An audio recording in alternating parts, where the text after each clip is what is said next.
जय हिंद। चलिए तो आज देखते हैं विष के दांत के वस्तुनिष्ठ प्रश्न को, जिसके लेखक हैं नलिन बिलोचन शर्मा। पहले प्रश्न है कि गिरधरलाल किस वर्ग का प्रतिनिधित्व करता है। तो गिरधरलाल इस कहानी का एक प्रमुख पात्र है। तो वो इन चारों ऑप्शनों में से किस उसका संबंध किससे है? मध्य वर्ग से है कि उच्च वर्ग से है कि निम्न वर्ग से है कि निम्न मध्य वर्ग से है? तो इसका आंसर हो जाएगा निम्न मध्य वर्ग से है। प्रश्न नंबर 2 पर है कि गिरधरलाल किसके पिता हैं? कासू, मदन, रजनी, शेफाली। तो देखिए ये तीनों जो है ना अलग अलग लग रहा है ऑप्शन, इसलिए कि आप जब कहानी पढ़े होंगे तो ये तीनों जो है सेन साहब से संबंधित हैं, जबकि मदन जो है इनका ही पुत्र है, जो कि इस फिल्म का, इस कहानी का प्रमुख किरदार है, प्रमुख नायक है यह।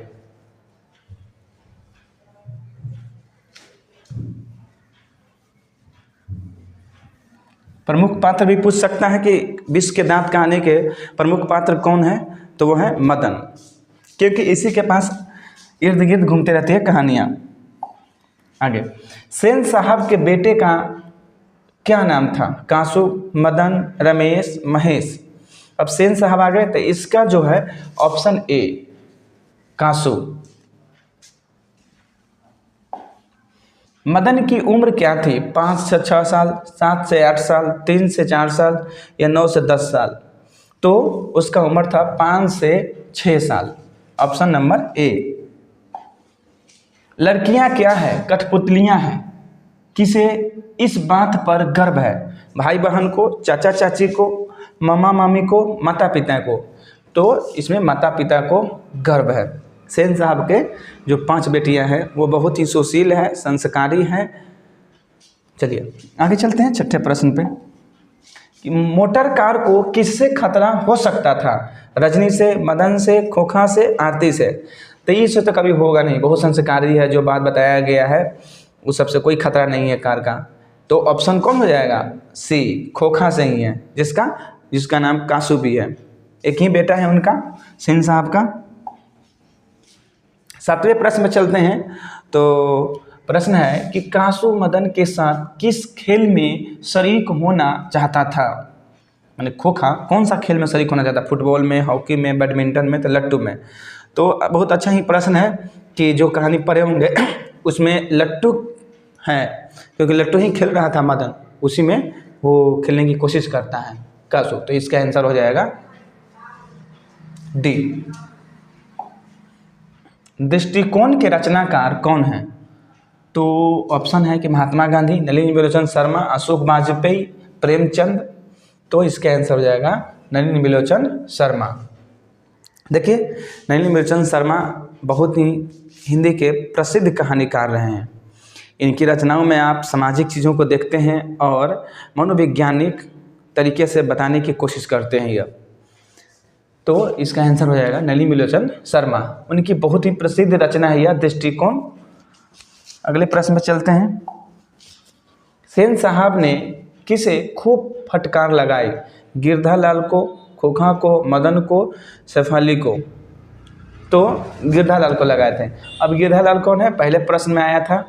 तो ये पिता है किसके? मदन के, क्योंकि मदन कुछ उसके गाड़ी को छूने की कोशिश कर रहा था, उसके ड्राइवर से कुछ मुंह लगा दिए थे, इसी के कारण उसके पिता को फटकार लगाते हैं कौन? सेन साहब। जैसे सेन साहब उच्च वर्ग से संबंधित हैं, कुछ घमंड है उनको, इस कारण से ही लगाते हैं इनको फटकार, गिरधरलाल को। कौओं की जमात में शामिल होने के लिए कौन ललक गया? कबूतर, हंस, बतख, मछली? यह प्रश्न बहुत ही VVI है और ये क्वेश्चन को बनाया गया है अलग तरह से, मतलब अभी तो क्वेश्चन बैंक में पूछा नहीं है, लेकिन यह प्रश्न जो है कबूतर, हंस, बतख, मछली किस संबंध में है, ये चारों ऑप्शन ये समझना जरूरी है। तो ये हंस हो जाएगा आंसर, क्योंकि हंस बहुत बड़े उच्च वर्ग की पक्षियाँ आती है। और इसके बारे में एक और फैक्ट है, लोग कहते हैं कि दूध और दही को जब मिला दें तो हंस जो है ना अलग कर देता है दोनों को, पानी को अलग, दूध को अलग, लेकिन ऐसा कोई वैज्ञानिक तरीके से अभी तक साबित नहीं हो पाई है, लेकिन लोग कहते हैं हंस के बारे में। चलिए अब आगे चलते हैं 11वें प्रश्न पे कि मदन अक्सर किसके हाथों से पीटता था? माँ के, सेन साहब के, खोखा के, पिता के। तो मदन अक्सर अपने पिता से बेचारा पिटाता था। खोखा को ट्रेनिंग देने के लिए घर पर कौन आता था? लोहार, पेंटर, दर्जी, बढ़ई। देखिए, खोखा को सेन साहब इंजीनियर बनाना चाहते थे और इंजीनियर बनाने के लिए तो चाहिए इंजीनियरिंग जैसा ही कोई कारीगर। तो इसमें से जो कारीगर है वो बढ़ई उनको आते थे घर पर ट्रेनिंग देने के लिए। आगे चलते हैं है कि सेन साहब खोखा को क्या बनाना चाहते थे? डॉक्टर, इंजीनियर, खिलाड़ी, कलेक्टर। तो इंजीनियर। ऐसे आप सभी लोगों का बहुत प्रश्न किया जाता है बच्चों से, तो यही बताते हैं कि हम कलेक्टर बनना चाहते हैं, लेकिन अपने बेटे को क्या बनाना चाहते हैं? इंजीनियर, बिना पूछे हुए, क्योंकि वो कुछ हरकत करता है गलती, लेकिन उनको दिखाई देता है उसमें इंजीनियर। इसका आंसर हो जाएगा ऑप्शन बी, इंजीनियर। हिंदी में इसको बोलते हैं अभियंता। अभियंता। इंजीनियर तो इंग्लिश शब्द है, उसको क्या बनाना चाहते थे वो? अभियंता। चलिए आगे प्रश्न में चलते हैं कि मदन किससे उलझ रहा था? सोफर से, सेन साहब से, कासू से, रजनी से।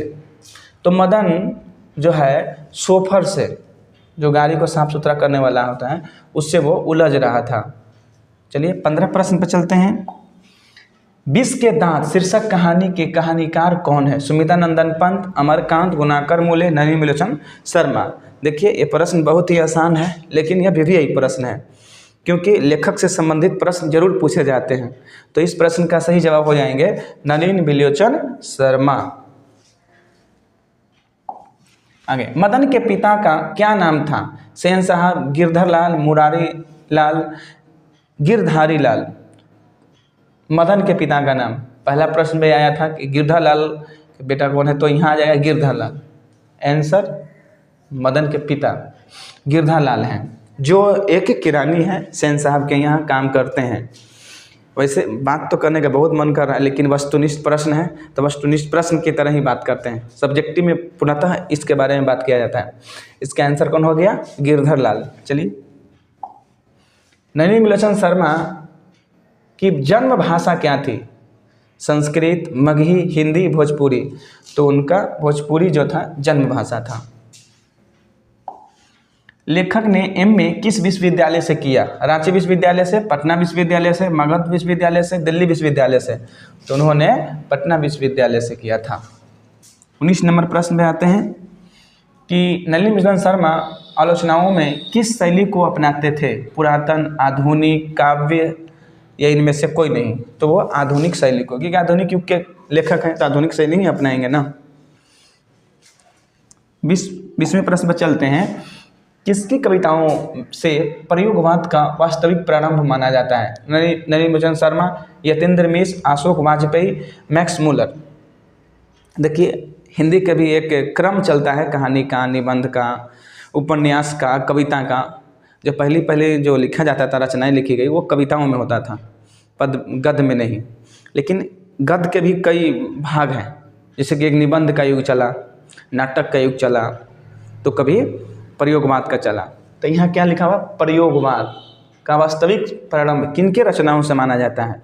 तो इसका आंसर हो जाएगा नलिनी बिलोचन शर्मा। इसकी शुरुआत 1943 ईस्वी में होती है, देश की आज़ादी से 5 साल पहले, 4 साल पहले। सेन साहब की मोटर कार थी streamline and Maruti 800 Indica streamline designer motor car. तो इस प्रश्न का हो जाएगा ऑप्शन ए, स्ट्रीमल इंड। पहले ही पंक्ति में जब कहानी पढ़ेंगे आप विष के दांत, तो उसमें इस कार का नाम दे दिया गया है, स्ट्रीमल इंड। सेन साहब की नई मोटर कार किस रंग की थी? लाल, सफ़ेद, आसमानी, काली। तो इसका प्रश्न का जवाब सही हो जाएगा काली। सेन साहब की कितनी बेटियां थी? 2, 3, 4, 5। तो उनकी 5 बेटियां थी। पांचों बहुत ही सुशील हैं। एक तरह से सेन साहब और की जो 5 बेटियां हैं उसके ऊपर उन्होंने समाज में किस तरह से ढाल कर रखा है और किस तरह से फ़र्क किए हैं बेटा और बेटी में, उस लेखक ने उसको भी बताने की कोशिश की है। चलिए आगे चलते हैं प्रश्न पे। निम्नलिखित में से कौन सेन साहब की पुत्री थी? आरती, सीमा, शेफाली, इनमें से सभी। तो ये तीनों उनकी बेटियां थे। तो इसका आंसर हो जाएगा सभी। नलिनी बिलोचन शर्मा की स्कूल की पढ़ाई कहाँ हुई? मिलर स्कूल में, जीडी पाटलिपुत्र विश्वविद्यालय में, पटना हाई स्कूल में, या पटना कॉलेजिएट स्कूल में? स्कूली तो मिलर स्कूल। सेन साहब का मित्र क्या था? डॉक्टर, वकील, पत्रकार, शिक्षक? तो सेन साहब का मित्र पत्रकार था, जो बैठकर बात कर रहे थे कि हमारा बेटा क्या बनेगा।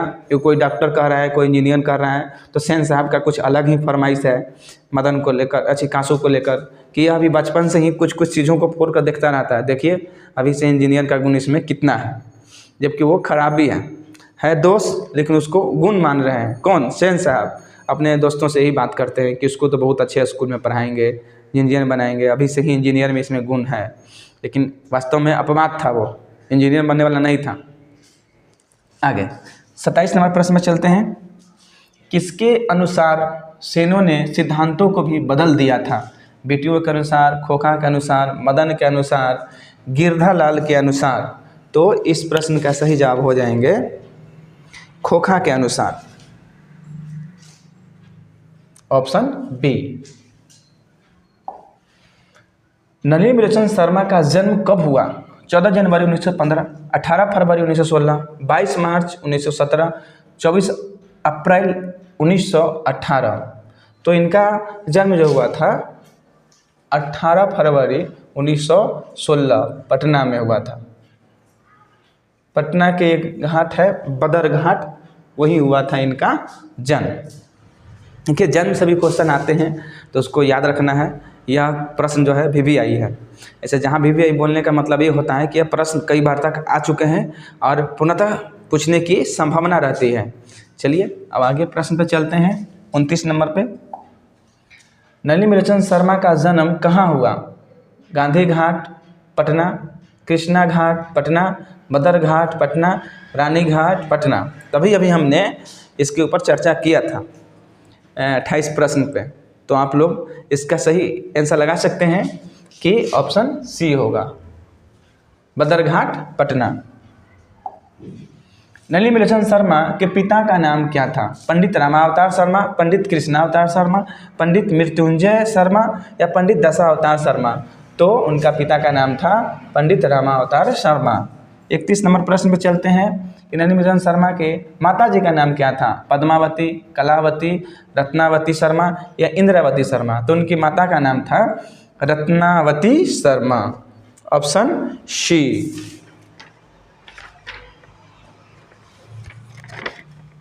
चलिए अब आगे चलते हैं 32 नंबर प्रश्न पे। नलिनी बिलोचन शर्मा की मृत्यु कब हुई? 12 सितंबर 1961, 14 सितंबर 1961, 16 सितंबर 1961, 18 सितंबर 1961? तो इस प्रश्न का सही जवाब हो जाएगा 12 सितंबर 1961। सितंबर महीने में हुआ था, लेकिन ये 12 सितंबर याद रखना है।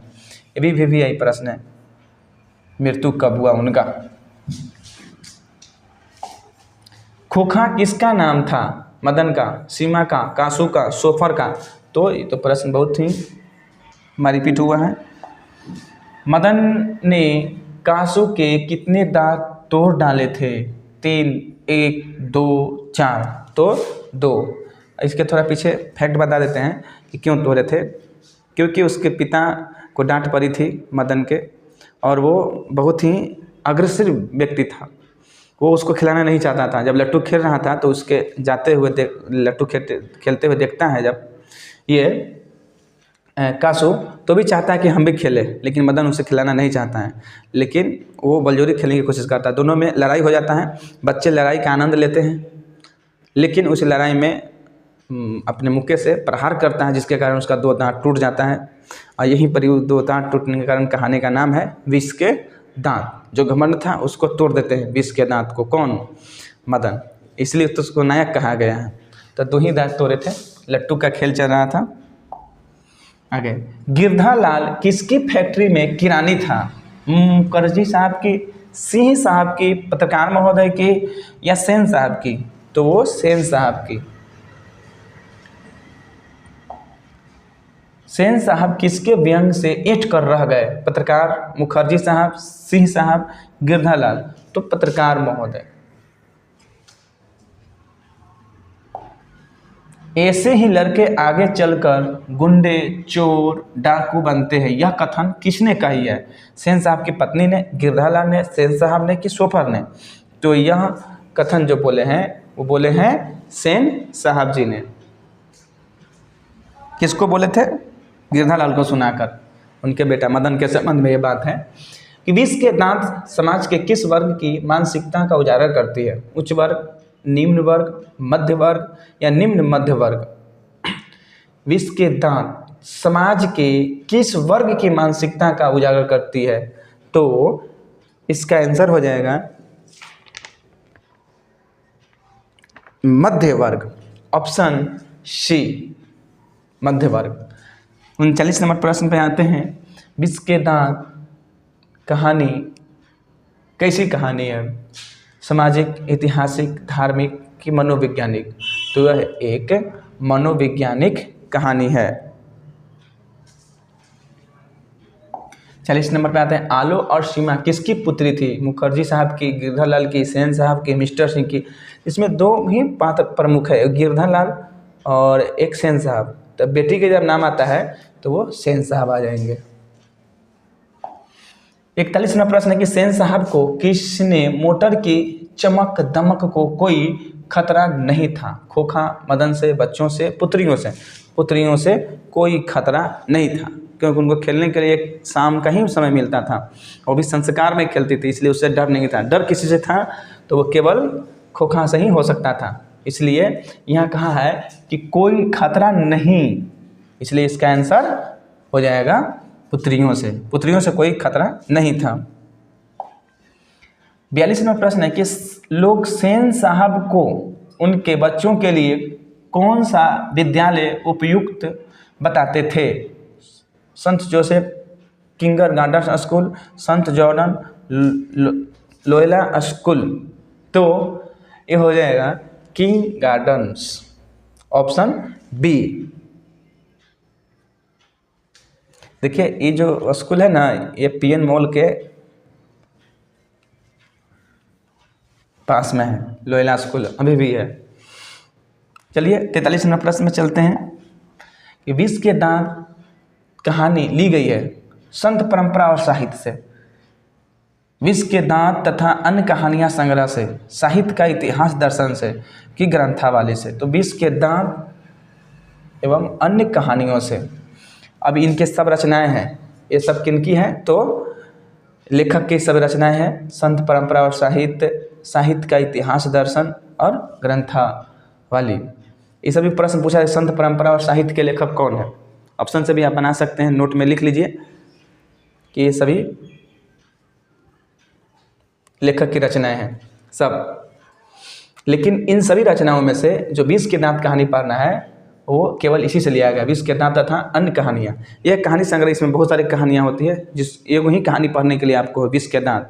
इसमें से और भी कहानियाँ हैं जो अलग अलग क्लास में प्रकाशित की गई है, लेकिन क्लास 10th में बिहार बोर्ड में केवल एक ही कहानियाँ है, विष के दांत। चलिए 44 नंबर प्रश्न में चलते हैं, क्या है? विष के दांत कहानी किस वर्ग के अनेक अंतर्विरोधों को उजागर करती है? मध्य वर्ग, उच्च वर्ग, निम्न वर्ग या दलित वर्ग? तो इसका आंसर हो जाएगा मध्य वर्ग।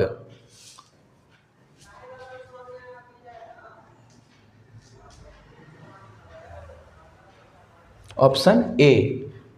ऐसे समाज में तो प्रमुखतः 4 ही वर्ग होते हैं, लेकिन कहानी के अंतर्गत कई निम्न, उच्च, मध्य करके हैं। तो इसका प्रश्न का जवाब याद रखेगा कि कहानी से संबंधित पूछा है, न कि गिरधालाल से संबंधित। तो इसका आंसर हो जाएगा मध्य वर्ग। 45 नंबर प्रश्न पर चलते हैं कि विष के दांत कहानी में हंस शब्द का प्रयोग किसके लिए किया गया है? मदन के लिए, खोखा के लिए, शहंशाह के लिए या गिरधालाल के लिए? तो यह जो हंस शब्द है वह खोखा के लिए प्रयोग किया गया है, ऑप्शन बी। तो आज के लिए इतना ही है।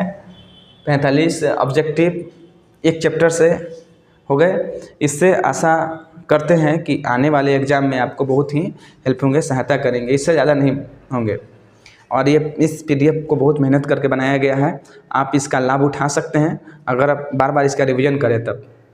तो अगले बार जब मिलेंगे तो संस्कृत के कुछ महत्वपूर्ण प्रश्नों पे या महत्वपूर्ण टॉपिकों पर बात करने वाले हैं, वो भी वस्तुनिष्ठ, क्योंकि वस्तुनिष्ठ प्रश्न पर ध्यान देने की आवश्यकता बहुत ही ज़रूरी है। में ठोस नंबर है, लिखने में तो आपको आया नहीं आया, लेकिन अब वस्तुनिष्ठ प्रश्न 1 नंबर अगर सही है तो एकदम सही, गलत तो गलत। एक होमवर्क में क्वेश्चन आपको कमेंट में करना है कि राष्ट्रीय हिंदी दिवस, हिंदी पढ़ रहे हैं तो हिंदी से एक स्टैटिक जीके भी बताते हैं कि राष्ट्रीय हिंदी दिवस